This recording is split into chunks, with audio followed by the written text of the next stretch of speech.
अच्छा ये कहल जाला ना कि महिला महिला के साथ दिली, लेकिन हमरा लगा था ना कि हमारे भाई लोग ना रहते ना तो हमरा आनंद ना है। असली एनर्जेटिक आप ही लोग हैं कि जैवी तो जो हमरा काम नहीं है अतुरा नियन माल हमरा काम नहीं है कि पिया संग सुते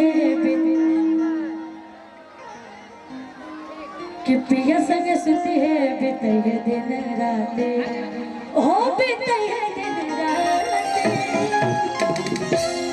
कि तोर फटे लगता छाती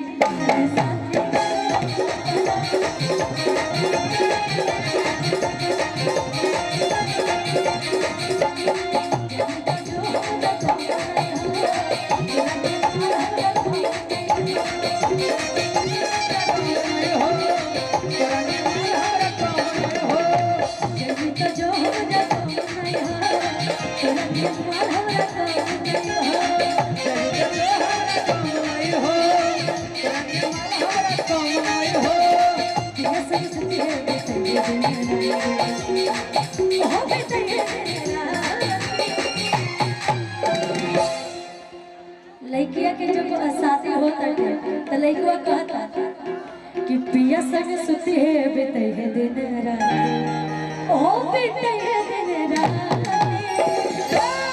कि तोर फट लग छाती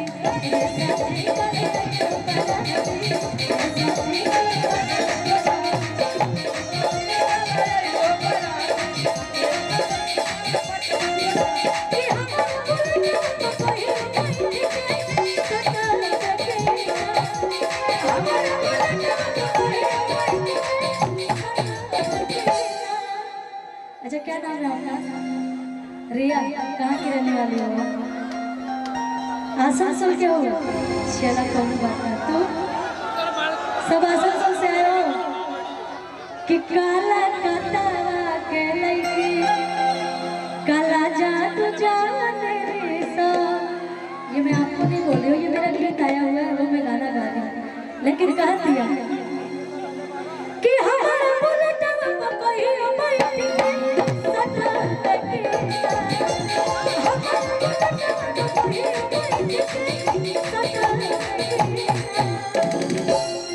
कि बोल बोल रे पता रखा कि बोल बोल रे पता रखा हमारा से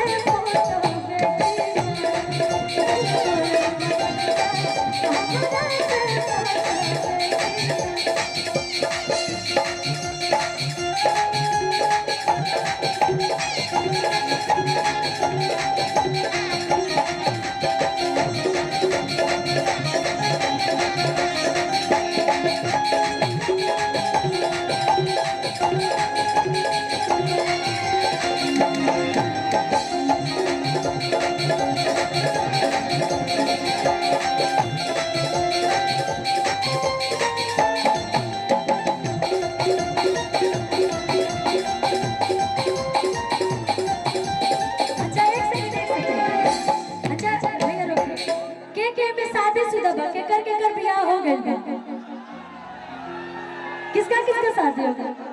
सबका हो गई बा, किसी का नहीं हुआ है। अच्छा उधर मेरे भाइयों में से केकर ब्याह हो गई बा? आपका भी क्यों के नहीं के भाई? सब यहाँ पे कुंवारे आए हुए हैं क्या? ये तो मैं मान ही नहीं सकती हूँ। चाचा जी राउर ब्याह नहीं के भाई लभी तो हाथ कहे नहीं क्यों उठावा फिर करे के मन बा। अच्छी के कर नहीं के भी आप तनी हाथ उठाओ तो भैया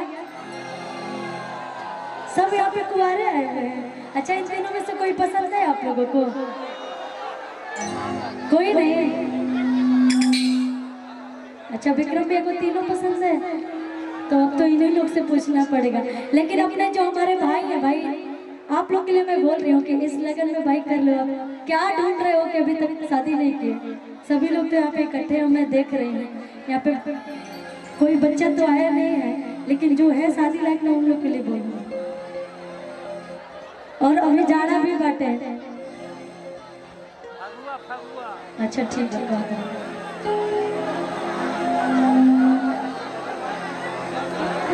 बड़ी थोड़ा आवाज दे रहा है भैया। कि जेकर भइल बा बियाह ऊ तो मजा मरे है, जेकर भइल बा बियाह ऊ तो मजा मरे है। मतलब शादीशुदा अगर जे हो जाए ओकरा जीवन तो भाई सफल ही हो जाए, आराम से घर बैठल खाए के मिले, जहाँ से भी थक हार के एक लोटा पानी मिले। कि जेकर भइल बा बियाह तो मजा मरे है, आ जेकर भइल बा बियाह तो मजा मरे है। आ होई जाड़ा में रड़ुआ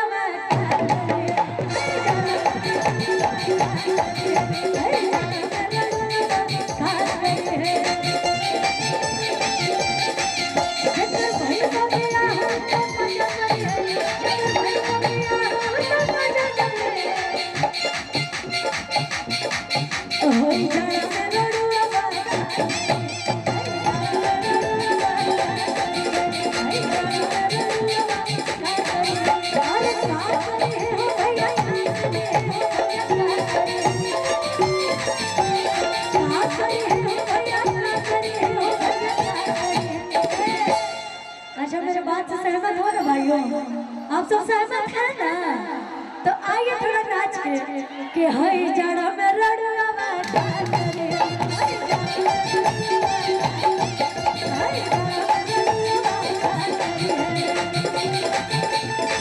भैया ये दुल्हन